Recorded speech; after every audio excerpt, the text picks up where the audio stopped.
Friends, क्या आपको पता है कि कैसे हमारे इंडिया के अंदर जो स्टेट ड्रग्स कंट्रोलर है वो कैसे जो सेंट्रल ड्रग्स कंट्रोलर है उसके नियमों का उल्लंघन कर रहा है। या फिर मैं बात करूँ कि कैसे जो इंडिया श्रीलंका का जो टाइज़ हैं वो पिछले कुछ सालों से कैसे बेहतर हुए हैं। या फिर जो बात हो रही है कि इंडिया और श्रीलंका को रोड के द्वारा कनेक्ट किया जाएगा, उनके बीच में वहाँ के प्रेसिडेंट विक्रमासिंघे और यहाँ के जो प्राइम मिनिस्टर नरेंद्र मोदी के बीच में क्या कुछ बातचीत हुई है, डिस्कस करेंगे इन्हीं टॉपिक्स के बारे में। साथ ही डिस्कस करेंगे कुछ करंट अफेयर्स भी। हेलो नमस्कार dear friends, very warm welcome to raw classes. मेरा नाम है रुपेंद्र शेखावत एंड जैसा कि आप सभी को पता है कि ये हमारी करंट अफेयर की सीरीज़ है। अब जो मेरे साथी इस सीरीज़ में नए जोड़ते हैं उनको बता दूं कि हम इस सीरीज़ के अंदर करंट अफेयर्स तो पढ़ते ही हैं, साथ साथ में आर्टिकल्स भी डिस्कस करते हैं न्यूज़पेपर के, बट उसके साथ साथ हमारा फोकस हमारी पर्सनैलिटी डेवलपमेंट भी होता है। बिकॉज डियर फ्रेंड्स, मेरा ये मानना है कि डजेंट मैटर आप कितने भी एक्सेल कर रहे हो एकेडमिक वाइज, बट आपकी ओवरऑल ग्रोथ में आपकी एक पर्सनैलिटी का जो रोल है वो बहुत महत्वपूर्ण है।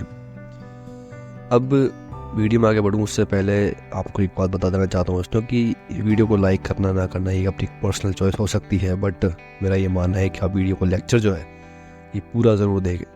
बिकॉज होता है क्या है, कई बार कि कुछ ऐसे पॉइंट्स मैं आपके साथ शेयर करता हूँ जो आप स्किप कर जाते हैं, तो इसलिए ज़रूरी है अगर आपको लगता है कि डिस्कशन थोड़ा स्लो है तो आप इस वीडियो की स्पीड जो है अपने अकॉर्डिंग चेंज कर सकते हैं। एंड नाउ डियर फ्रेंड्स, आगे बढ़ते हैं इस लेक्चर के अंदर। और आज का जो कोट है आप सभी के लिए, जैसे कि मैं आपको साथ शेयर करता हूँ, जैसे अगर आपको पता है, बिकॉज पर्सनैलिटी डेवलपमेंट कोई एक दिन का खेल नहीं या फिर एक घंटे का कोई लेक्चर नहीं जैसे आपने सुना है ना, आपकी पर्सनैलिटी चेंज हो जाएगी। पर्सनैलिटी वाइज होता है ऐसा है कि अगर आप डेली ग्रूम करते जाएंगे अपने आप को या फिर डेली कुछ चेंजेस स्मॉल चेंजेस लाते जाएंगे तो डेफिनेटली आप देखेंगे कि over the period of time आपकी जो पर्सनैलिटी है वो कैसे चेंज हुई है। तो आज का जो कोट है आप सभी के लिए कि if you tell the truth you don't have to remember anything, ये कोट है मार्क ट्वेन द्वारा। अब दोस्तों कई बार होता क्या है, जैसा कि आप बैकग्राउंड देख सकते हैं कि व्यक्ति जो है वो फ़ोन पे बात कर रहा है, तो जाने अनजाने में ही सही, बट कई बार ऐसे कुछ इंस्टेंसेस होता है जहाँ पे हमारे मुंह से झूठ निकल जाता है।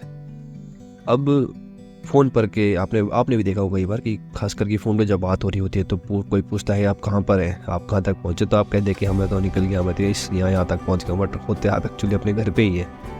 तो ये ऐसे छोटे इंस्टेंसेस है जहाँ पे आप झूठ बोल देते हैं, बट कहीं ना कहीं होता क्या है दोस्तों कि ये जो चीज़ है ना ये हैम्पर करती है जो सिचुएशंस है उनको। बिकॉज देन आपको फिर वो बात याद रखनी पड़ती है कि मैंने उसको क्या बोला था। जब आप किसी से झूठ बोलते हैं तो आपको ये चीज़ याद रखनी पड़ती है कि मैंने उसे क्या कहा था। और वहीं दूसरी तरफ अब लेट्स से कि यार आपने किसी से सच बोल लिया है, तो सच बोलने के बाद होगा क्या, जब भी कोई व्यक्ति आपसे जो वो उस बारे में कुछ पूछेगा तो आपको पता है कि आपने क्या बोला था और आप वो चीज़ तुरंत ही बता देंगे, बिकॉज आपने सच ही बोला था और जो बात थी वो आपने सही से बता दी थी। अब ये जो चीज़ है ना दोस्तों, ये काफ़ी ज़्यादा क्रिटिकल हो जाती है जब बात होती है किसी रिश्ते के बारे में, चाहे आपकी दोस्ती हो, चाहे आपके स्पाउस हो, या इन जनरल भी जब आप किसी से कुछ बात करते हो तो इट इज़ वेरी इंपॉर्टेंट कि आप उनसे सच ही बोलें। बिकॉज पता है फिर अगर आप किसी ने आपका झूठ पकड़ भी लिया तो फिर आपको लगता है कि that's a matter of concern, उस समय वो लगता है कि यार झूठ बोल दिया, ने पकड़ भी लिया। तो ऐसी कुछ चीज़ें जब होती है तो आपको ही बुरा लगता है कि एक ट्रस्ट जो होता है वो ट्रस्ट टूटने की बात आती है वहाँ पे, जहाँ पे किसी व्यक्ति का पे पूरा भरोसा था, बट आपने क्योंकि झूठ बोल दिया तो उस व्यक्ति का जो ट्रस्ट आपके ऊपर वो कहीं ना कहीं डगमगाने लगता है। तो ऐसे में ज़रूरत होती है कि हम सच बोलें हमेशा, एंड इससे चीज़ें क्या है आसान हो जाती है ज़िंदगी के अंदर। आपको कुछ चीज़ याद नहीं रखनी पड़ती, प्लस आपके जो रिश्ते हैं वो कहीं ना कहीं एक अच्छे तरीके से मेनटेन होते हैं। तो मेरे आपसे यही रिक्वेस्ट रहेगी कि अपने आप से और अपने रिश्तेदारों से एक या फिर अपने इन जनरल भी एक सच का जो एक रिश्ता है वो बना के रखिए। एक सच जो बात है वो हमेशा शेयर कीजिए किसी के साथ भी हो। तो मैं यही आपके साथ शेयर करता हूँ कि कैसे अगर आप इस चीज़ को इम्प्लीमेंट करेंगे, आप शुरुआत कीजिए इस चीज़ से। आप जो छोटे जो झूठ है वो बोलना बंद कीजिए। कि इससे भी इन जनरल हम सभी जो है अपनी जीवन के अंदर कभी न कभी कुछ ऐसे झूठ बोल ही देते हैं। जैसे मैंने आपको बताया कि कहाँ तक पहुँचे फ़ोन में बात करते हुए, तो ऐसे कुछ चीज़ों को एलिमिनेट करना सीखें, ताकि जब एक लॉन्ग टर्म की बात आती है तो वहाँ पे आपका जो नेचर है वो ट्रूथफुलनेस का बन जाएगा ना, आप हमेशा ही एक सच्चे व्यक्ति बनेंगे। तो ये था आज का कोट आप सभी के लिए। आई होप कि आपको समझ में आया होगा। Now let's move toward the question of the day. आज का सवाल आप सभी के लिए कि which advanced AI model has been launched by Google's parent company Alphabet. अभी गूगल की जो पेरेंट कंपनी है अल्फ़ाबेट, तो उसने एक नया AI मॉडल लॉन्च किया है। अब आप सभी ने पता है कि ChatGPT है या फिर बार्ड जो है, तो ऐसे कुछ AI टूल्स ऑलरेडी अवेलेबल हैं। बट अल्फ़ाबेट ने हाल ही के अंदर एक नया AI मॉडल जो है तैयार किया है। उस मॉडल का आपको मुझे नाम बताना है। तो अगर आप इसके बारे में अवेयर है तो वेल एंड गुड। अगर अपना आंसर जो है वो ज़रूर कमेंट बॉक्स में मेरे साथ शेयर कीजिए ताकि लोगों को भी इन्फॉर्मेशन मिले। साथ ही अगर आप इस बारे में थोड़ा अवेयर नहीं है तो आपसे रिक्वेस्ट करता हूँ कि थोड़ा सा रिसर्च कर लीजिए, देन अपना आंसर जो है कमेंट बॉक्स में ज़रूर शेयर कीजिए। बिकॉज आपको भी पता है कि अगर आप एक चीज़ को जब लिखते हैं तो आप उसे लंबे समय तक याद रख सकते हैं। Now let's move to the articles. आज है 9 दिसंबर 2023 एंड आज का जो पहला आर्टिकल है फ्रॉम द इंडियन न्यूज़पेपर वो है bridge this deficit between India and Sri Lanka. अभी डिफरेंस हमने कल बात करी थी कि कैसे जो इंडिया बांग्लादेश के रिलेशन है, अभी इंडिया के जो नेबरिंग कंट्रीज का रिलेशन है वो कैसे एक खतरे में है बिकॉज चाइना का जो डोमिनेंस है वो बढ़ता जा रहा है। बट ऐसे में इंडिया जो है वो एक क्रूशियल रोल भी प्ले करता है when it comes to making friendship. तो हाल ही के अंदर हुआ क्या है कि इंडिया और श्रीलंका की जो कनेक्टिविटी है, आपको पता है कि सदर्न स्टेट जो है तमिलनाडु, वहाँ से कनेक्ट करते हैं जो फेरीज़ हैं वो चलाई गई है। बट स्टिल एक जो रोड कनेक्टिविटी की बात है वो बहुत पहले से चलती आ रही है। तो जो श्रीलंका का प्रेसिडेंट है Wickremesinghe recent announcement revives idea of establishment land link between Rameswaram Tamil Nadu and Talaimannar in Sri Lanka's north province. The proposal aims for regional economic integration, fostering growth opportunities across southern India and Sri Lanka. अभी विक्रमासिंघे जो है श्रीलंका का प्रेसिडेंट, वो काफ़ी interested है इस चीज़ के अंदर कि इंडिया को और श्रीलंका को एक लैंड कनेक्टिविटी से कनेक्ट किया जाए। तो ऐसे में होगा क्या कि जब कोई दोनों देश ही रोड लिंक के द्वारा कनेक्ट करेंगे तो जो इकोनॉमिक इंटीग्रेशन है या ग्रोथ जो है उसकी अपॉर्चुनिटीज़ कहीं ना कहीं हमें देखने को मिलती है। बिकॉज अभी क्या है, एक ही मोड ऑफ ट्रांसपोर्ट है वहाँ पे, या तो आप फेरीज के द्वारा या शिप्स के द्वारा आप सामान भेज सकते हैं या फिर आप एयरप्लेन्स के द्वारा। बट जब एक रोड कनेक्टिविटी होगी तो एक बेटर अपॉर्चुनिटी मिलेगी, बेटर एक जो जॉब्स हैं वो क्रिएट होंगी। अभी हिस्टोरिकल ऑपोजिशन की बात बताई गई है कैसे विक्रमासिंघे तो इस चीज़ को एक तरीके से सपोर्ट करें। बट जो ऑपोजिशन है उनका ये मानना है कि ये जो हम रोड लिंक करेंगे दोनों देशों के बीच में, ये कहीं ना कहीं एक फ्रूटफुल नहीं होगा। Previous attempt facing resistance from groups persisting Sinhale Buddhist. अब ये जो एक ग्रुप है वहाँ पे सिन्हाले बुद्धिस्ट का जो ग्रुप है, अपोजिशन पार्टी जो है, उनका ये कहना है कि ये जो प्रोजेक्ट है इसका कोई खासा असर देखने को मिलेगा नहीं, ये it's just a waste of money. Despite opposition discussion, the president highlighted the commitment of leaders like Wickremesinghe and Prime Minister Narendra Modi. अब एक तरफ तो ये ऑपोजिशन लीडर्स हैं श्रीलंका के, वहीं दूसरी तरफ जो वहाँ के प्रेसिडेंट हैं विक्रमासिंघे वो इस चीज़ को लेकर काफ़ी इंटरेस्टेड है। और हमारे देश के जो प्राइम मिनिस्टर हैं नरेंद्र मोदी साहब, वो भी इस चीज़ को काफ़ी लेकर इंटरेस्टेड हैं कि दोनों ही देशों के बीच में जल्द से जल्द ये रोड लिंक जो है वो शुरू होना चाहिए। फिजिबिलिटी स्टडी कमिटमेंट की बात की गई है कि कैसे joint statement between Wickremesinghe and expressed commitment reaffirming the integration to pursue the project. अभी हाल ही के अंदर कुछ जो मीटिंग्स हुई है उसके अंदर विक्रमासिंघे और प्राइम मिनिस्टर मोदी जो है इनके बीच में एक कमिटमेंट देखने को मिली है जहाँ पे दोनों ही देशों ने इस चीज़ को लेकर काफ़ी ज़्यादा एक इंटरेस्ट शो किया है। Reforming the intention to pursue the project, ये चीज़ एक इस चीज़ की तरफ इशारा करती है जहाँ पे इस प्रोजेक्ट को जो इतने सालों से प्लान किया गया है, यानी काफ़ी समय से इस चीज़ की प्लानिंग चल रही है। बट बिकॉज आपको पता है कि श्रीलंका के अंदर पॉलिटिकल टेंशन्स कितनी चल रही, तो इस वजह से इस प्रोजेक्ट को लेकर काफ़ी खासा कुछ ध्यान दिया नहीं गया था। बट अब जो है इस चीज़ को लेकर काफ़ी ज़्यादा सीरियस है दोनों ही देश, एंड इस आइडिया को जल्द से जल्द इम्प्लीमेंट करना चाहेंगे। एनर्जी कनेक्टिविटी की भी बात हो रही है जहाँ पर हम एक तरफ देख रहे हैं कि कैसे ट्रेड बढ़ाने के लिए जो रोड लिंक है उसको जोड़ा जाए, बट उसके साथ साथ में एक जो एनर्जी का ट्रांसमिशन है या फिर एनर्जी की जो शेयरिंग है उसको भी लेकर पिछले कुछ सालों से बात चल रही है between both the countries. The plan to connect electricity network both nations were discussed in 1970। However despite memorandum understanding sign 13 years no electric transmission network unlike successful exports to Bangladesh. अभी इंडिया एंड श्रीलंका के बीच में जो energy transfer है इसकी बात लगभग पिछले 30-40 सालों से चल रही है। बट स्टिल अभी तक 13 MOU साइन कर चुके दोनों देश, लेकिन इस चीज़ को लेकर खासकर की एनर्जी शेयरिंग है इस चीज़ को लेकर काफ़ी कुछ ज़्यादा प्रोग्रेस नहीं हुई है एज़ कम्पेयर टू जहाँ पे हम देखते हैं कि बांग्लादेश के साथ हम ऑलरेडी कितना ज़्यादा एक जो एनर्जी सप्लाई है वो शेयरिंग करते हैं।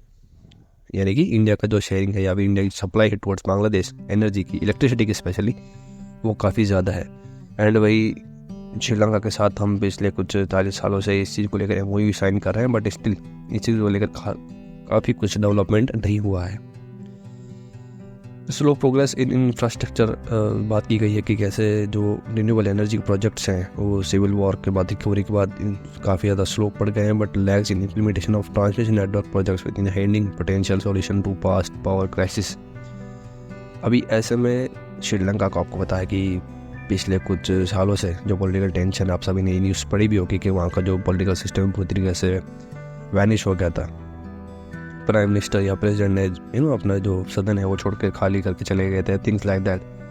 तो ऐसे कुछ चीज़ों के कारण जो पावर क्राइसिस है वो पिछले कुछ सालों से बना हुआ इंटर कर रहा है, बट स्टिल उस चीज़ का सॉल्यूशन ना निकालते हुए अभी तक भी कोई खासा प्रोग्रेस नहीं देखने को मिल रहा है श्रीलंका की तरफ से। वही होना ये चाहिए ताकि ऐसे में जब ये लोग, यानी श्रीलंका के लोग हैं, वो इतना पोटेंशियल इनके पास नहीं है या फिर एक कोई सॉल्यूशन नहीं है पावर क्राइसिस को लेकर, तो उनको ऐसा होना चाहिए कि जल्द से जल्द इन चीज़ों को इम्प्लीमेंट करें ताकि जो एक एनर्जी का एक वैक्यूम बना हुआ है उसको फुलफिल कर सकें। ट्रेड एग्रीमेंट, बायलैटरल टाइज की बात की गई है कि India Sri Lanka free trade agreement between from 1998 hasn't seen substantial progress beyond talks inspired recent negotiation. Bilateral economic relations through showing some improvement fall short of their potential compared to India's trade with Bangladesh। अभी चाहे trade हो दोस्तों या फिर energy की लेकर बात हो, दोनों ही देशों के बीच में एग्रीमेंट्स तो ऑन पेपर्स तो काफ़ी कुछ चीज़ें हो रखी है। MOU साइन करना या फिर फ्री ट्रेड एग्रीमेंट है फ्रॉम 1998, तो ऐसी और भी चीज़ें जो है इंडिया श्रीलंका के बीच में काफ़ी कुछ है, बट ये चीज़ों को ऑन पेपर ही रखा गया है। एक्चुअल में जो एक्शन लेने जब बात आती है तो श्रीलंका का जो सिस्टम है वो कोलैप्स हो जाता है। तो ऐसे में ज़रूरत है अब श्रीलंका को एक स्ट्रॉन्ग लीडरशिप के अंडर आके जल्द से जल्द चीज़ों को सॉर्ट आउट करे एंड अपने देश को एक विकसित देश की ओर ले जाने की कोशिश करे। इंडिया इसके अंदर पूरा साथ देने को तैयार है, साथ ही बांग्लादेश भी है, उनके भी कई सारे प्रोजेक्ट्स हैं श्रीलंका के साथ चल रहे हैं ताकि श्रीलंका को एक एम्पावर किया जा सके, वहाँ के जो लोगों का स्टैंडर्ड ऑफ लिविंग है वो बढ़ाया जा सके। तो दूसरे देश तो अपने तरफ से प्रयास कर रहे हैं, बट वहीं श्रीलंका को भी उनकी जो लीडरशिप है उनको भी कहीं ना कहीं इस चीज़ का देखना पड़ेगा ताकि जल्द से जल्द कुछ ऐसे एक्शन लिए जाए, कुछ ऐसे पॉलिसीज़ बनाए जाए, कुछ ऐसे लॉज बनाए जाए ताकि उनके देश के अंदर जो भी चाहे एनर्जी से रिलेटेड कंसर्न हो, चाहे ट्रेड को लेकर कंसर्न हो, उन सभी को जल्द से जल्द मैनेज किया जा सके और एक पीसफुल गवर्नेंस जो चलाई जा सके। टूरिज्म एंड इकोनॉमिक टाई जो है वो दोनों देशों के बीच में काफ़ी अच्छे हैं एंड लगभग 26% से ज़्यादा जो ओवरऑल टूरिस्ट हैं श्रीलंका के अंदर वो इंडिया के ही होते हैं। As you know the reason कि क्यों इंडिया के लोग जो है श्रीलंका जाते हैं। India standards are significant source of imports for Sri Lanka and however the underperformance of Sri Lanka trade specially compared to Bangladesh highlights untapped potential. अब वही है कि जैसा मैं आपके साथ बता रहा हूँ कि पोटेंशियल तो श्रीलंका के पास बहुत है, because tourism is the only industry वहाँ पे जो टूरिज्म है वो काफ़ी ज़्यादा एक अपर लेवल पे, बट स्टिल क्योंकि वहाँ पे गवर्नेंस नहीं है, कुछ ऐसी पॉलिसीज़ नहीं है या फिर ऐसा कुछ पोटेंशियल वो अपनी तरफ से नहीं लगा रहे हैं, तो ये जो एकमात्र जो एक सरप्लस में या फिर जो टूरिज्म एक काफ़ी बड़ा सेक्टर है तो इसको भी कहीं ना कहीं एक नुकसान झेलना पड़ रहा है। While Sri Lanka has been a change in government without political upheaval, anti-Indian sentiments in political landscape pose challenges। अब वहीं एक तरफ तो श्रीलंका की जो सरकार है वो भी एक तरीके से जो एंटी इंडियन है उसके कई बार सपोर्ट में आ जाती है, यानी कुछ ऐसे नेता जो है वो प्रो इंडियन है, बट ऐसे कुछ नेता भी हैं जो एंटी इंडियंस हैं। तो इसके कारण भी एक जो म्यूचुअल ग्रोथ जो है वो नहीं हो पा रही है ओवरऑल श्रीलंका की, एंड श्रीलंका के जो इंटरनल पॉलिटिकल सिस्टम है वो तरीके से डिस्टर्ब है। तो ऐसा ज़रूरत है कि चीज़ों को देश जो है श्रीलंका अपने अंदर ही जल्दी सॉर्ट आउट करे। हाल ही में कुछ पॉजिटिव स्टेप्स भी लिए गए श्रीलंका की सरकार के द्वारा, जैसे कि एयर पैसेंजर फेरी शुरू करना, Sri Lanka and collaborative ventures in dairy sector को लेकर कुछ रिफॉर्म्स लाए गए, साथ ही suggestive positive movement of bilateral collaboration there should be further nurtured. अब ऐसी कुछ चीज़ें हैं, चाहे डेयरी सेक्टर को लेकर हो, चाहे एयर फेरी पैसेंजर्स फेरी सर्विसेज हो। आप पता नहीं लगा कि रिसेंटली तमिलनाडु से फेरी स्टार्ट की गई थी टूवर्ड्स श्रीलंका। तो इन सभी चीज़ों के कारण दोनों ही देशों के अंदर कुछ पॉजिटिव स्टेप्स आए हैं पिछले कुछ बीते सालों में। Prospect of transformation Lanka's aspiration for economic stability and prosperity are tied substantial efforts in advancing mutual beneficial projects, reflecting its historical standing and potential for high standards of living. अब at the end जब बात आती है तो यही चीज़ सामने आती है कि कैसे अब श्रीलंका को ज़रूरत है अपनी इकोनॉमी को स्टेबलाइज करने की, ताकि जो प्रॉस्पेरिटी है वो उनके देश में, साथ ही म्यूचुअल बेनिफिट जो प्रोजेक्ट्स हैं उनको शुरू किया जाए, reflecting its historical standing and potential for higher standards of living. क्योंकि बांग्लादेश में इंडिया का एक नेबरिंग कंट्री है, श्रीलंका भी नेबरिंग कंट्री है, तो वहाँ पे जब हम देखते हैं एक तरफ बांग्लादेश की तरफ हमारा अच्छा खासा एक ट्रेड है या फिर एनर्जी सप्लाई है, तो ऐसे में श्रीलंका को भी बिहाइंड नहीं रहना चाहिए। उनकी कुछ ऐसी पॉलिसीज़, कुछ ऐसे लॉज होने चाहिए ताकि वो भी जल्द से ज़्यादा एक ट्रेड में सरप्लस में आ सके इंडिया के साथ में, और एक जो स्टैंडर्ड ऑफ लिविंग है लोगों का वो बढ़ा सके। तो ये आज का पहला article. Now let's move toward the second. जो सेकंड आर्टिकल है India's alarming fixed dose combination problem. अब ये जो चीज़ है ना फिक्स्ड डोज कॉम्बिनेशन, ये आपको समझाता हूँ पहले दोस्तों। अभी जो स्टडी हुई है रिसर्चर्स द्वारा, जो कतर के, यूके के या इंडिया के जो रिसर्च है, उन्होंने बताया कि लगभग 60.5% एंटीबायोटिक्स जो है वो FDCs are sold in are unapproved while 9.9 were banned in India. अब FDCs क्या होती है दोस्तों? Fixed dose combination. Fixed dose combination का मतलब ये है कि मान लीजिए कोई आप किसी भी व्यक्ति को 2-3 अलग अलग बीमारियां हैं, जैसे कि एक कफिंग है, स्नीजिंग है एंड फीवर है, तो इन तीनों की अलग अलग दवाई लेने के बजाय कंपनी क्या करती है, एक ही टैबलेट के अंदर इन तीनों बीमारियों की दवाई, एक ही टैबलेट के अंदर इन तीनों के एंटीबायोटिक्स डाल देती है। तो ऐसे में क्या होता है कि जो व्यक्ति जिसको ये याद रखना था कि मुझे ये दवाई भी लेनी है, 2 दवाई भी लेनी है, 3 दवाई भी लेनी है, तो ऐसे में चांसेस बहुत ज़्यादा है कि वो इस चीज़ को भूल जाएगा। तो ऐसे में कंपनीज ने एक सॉल्यूशन ये निकाला कि तीनों ही जो ये बीमारियां हैं इनकी दवाई एक ही में कंबाइन करके हम एक ही टैबलेट में बेचेंगे। तो इस चीज़ को बोलते हैं फिक्स्ड डोज कॉम्बिनेशन।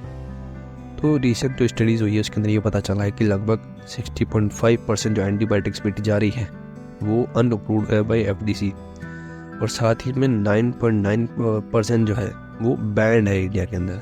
तो ये एक अलार्मिंग कंसर्न है सभी के लिए। While they can be beneficial, their formulation require meticulous evaluation due to potential drug interaction and adverse effect।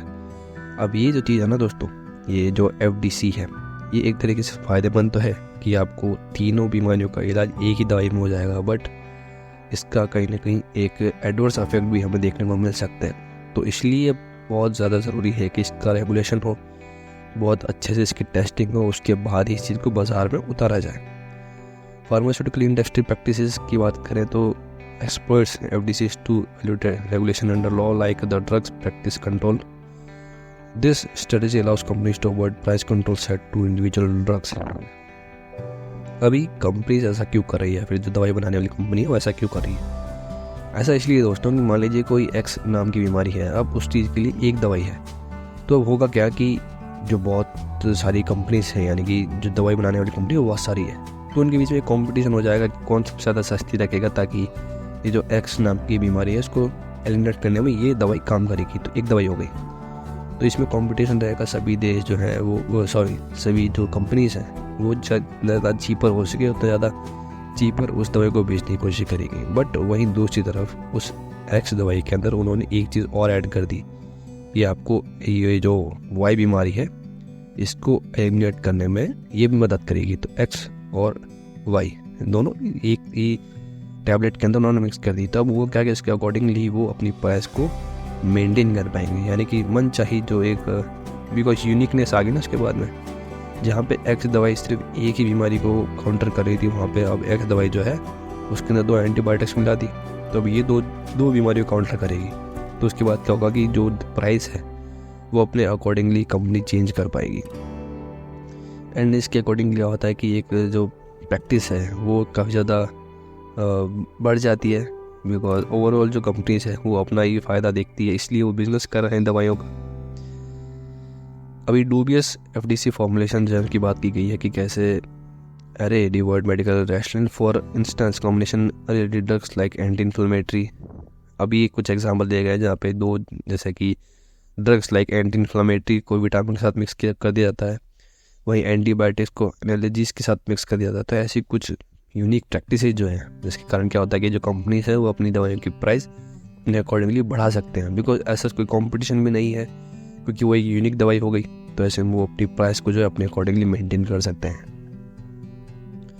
अब रेगुलेटरी लूप होल्स की बात की गई, जैसे जो इंडिया का जो एक स्टैंडर्डाइज ऑर्गेनाइजेशन है उसके अंदर लूप होल्स देखने को मिलते हैं।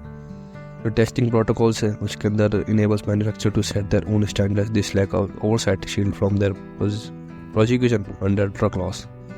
अब ऐसे में जब ये जो ड्रग्स हैं ये जब सेंटर के पास या फिर किसी भी टेस्टिंग एजेंसी के पास जाते हैं, तो वो क्या करते हैं, कई बार ऐसा ही कंपनी को ही बोल देते हैं कि आपने जिस तरीके से टेस्टिंग की है उसी तरीके से हमको फॉर्मूला बता दीजिए, हम भी उस तरीके से टेस्टिंग करेंगे। तो फिर इसका फ़ायदा क्या हुआ दोस्तों, जब टेस्टिंग ने उसी तरीके से करनी है तो रिजल्ट आपको सेम मिलने ही वाला है। अब क्योंकि आप गवर्नमेंट से रिलेटेड है, आप टेस्टिंग जो है गवर्नमेंट की तरफ से होनी चाहिए, तो ऐसे में आपके यूनिक तरीके होने चाहिए किसी भी ड्रग्स को टेस्ट करने के। तो इसके कारण क्या होता है कि जो कंपनी है ये अपने तरीके से ही ड्रग्स को टेस्ट कर लेती है and they approve it. Pricing tactics की बात की गई है कि कैसे मैं आपके साथ बताया कि कैसे यूनिकनेस जो है वो किसी भी चीज़ की प्राइस को बढ़ा देता है। फिजिशियन इन्वॉल्वमेंट, अब ऐसा नहीं कि सिर्फ जो दवाई बनाने कंपनी है वही बेच रही है, अब कोई डॉक्टर जो है या फिजिशियनिस्ट है वो जब प्रिस्क्राइब करेगा तभी तो कंपनी बेचेगी। तो ऐसे में ज़रूरत है कि फिजिशिस्ट भी जो है वो इसी को तरीके से एलिमिनेट ना करे, इस प्रैक्टिस को अपने जो उसके अंदर रखे, ताकि एक अच्छी दवाई जो है वो प्रिस्क्राइब कर सके। Regulatory history, the regulatory framework has been under scrutiny since 1978, acknowledging issues but lacking concerned action. Amendments in 1980s aim to enforce safety and efficiency standards. अभी FDC जो है उसको लेकर काफ़ी ज़्यादा 1978 से ही एक स्क्रूटिनी की बात हो रही है, बट स्टिल जो चीज़ें हैं ना, या फिर एक कंक्रीट एक्शन जो है कि अभी भी कमी देखने को मिलती। तभी तो ऐसी कुछ चीज़ें जो बाज़ार में बिक रही है जहाँ पे फ़ायदे तो हैं बट वहीं उसके साथ साथ नुकसान भी है। इस पर clear law the state drug controller is controlling licence for harmful refugees disregarding safety and efficacy evaluation mandated by the Central Drugs and Control Organization. अब वही जो आपको बताया कि कैसे लाइसेंस जो है वो बड़ी आसानी से एक तरीके से नकार देती है स्टेट की जो भी